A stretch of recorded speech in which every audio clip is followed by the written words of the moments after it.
Sa ika-fortnight nga ni Nora Honor ay dumalaw ang Diamond Star na si Maricel Soriano. Ngayon nga lamang nakadalaw itong si Maricel Soriano dito sa kanyang kaibigan na si Nora Honor. Nakasabay naman niya at nakatabi rin sa upuan itong si Tessie Tomas. Makikita naman din itong si Janine Gutierrez na binabati at yumayakap sa mga dumadalaw sa kanyang lola. Ito namang si Ian De Leon ay tinignan kung sino ang mga nasa harap na upuan. Nakita nga niya itong si Diamond Star at talaga namang tinabihan niya ito.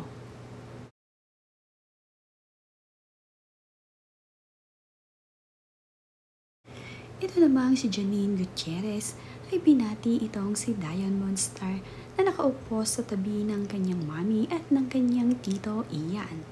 Mapapansin din itong si Jericho Rosales na nakaagapay dito sa kanyang girlfriend. Gabi-gabi nga ay patuloy sa pagdagsa ang mga dumadalaw dito kay Nora Honor. Tanging malalapit na kanyang mga kaibigan ay talaga namang nagsisidalaw sa gabi ng kanyang burol.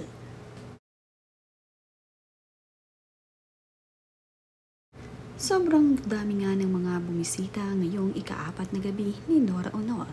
Ang Diamond Star na si Maricel Soriano ay nakabisita na rin sa wakas at nakasabay nga itong si Tessie Tomas. Makikita naman itong si Jericho Rosales na nakasunod dito kay Janine.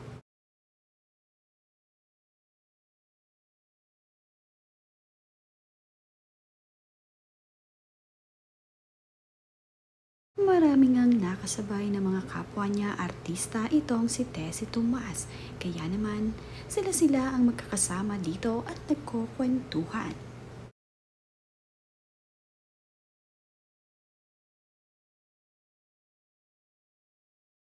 Matindin at nakiramay itong si Yul Serbo dito sa pamilya ni Nora Honor. Agad nga siyang kinamayan ni Ian De Leon at itong si Lotlot nang makita siya ay agad tumayo at nakipagbiyakap dito kay Yul. Tanging malapit itong si Yul Serbo dito kay Nora. Nakasama nga siya sa mga palabas noon sa telebisyon ng Superstar. Agad ding sinamahan at inalalayan ni Lotlot De Leon itong si Yul Serbo paglapit sa kanyang maming Nora.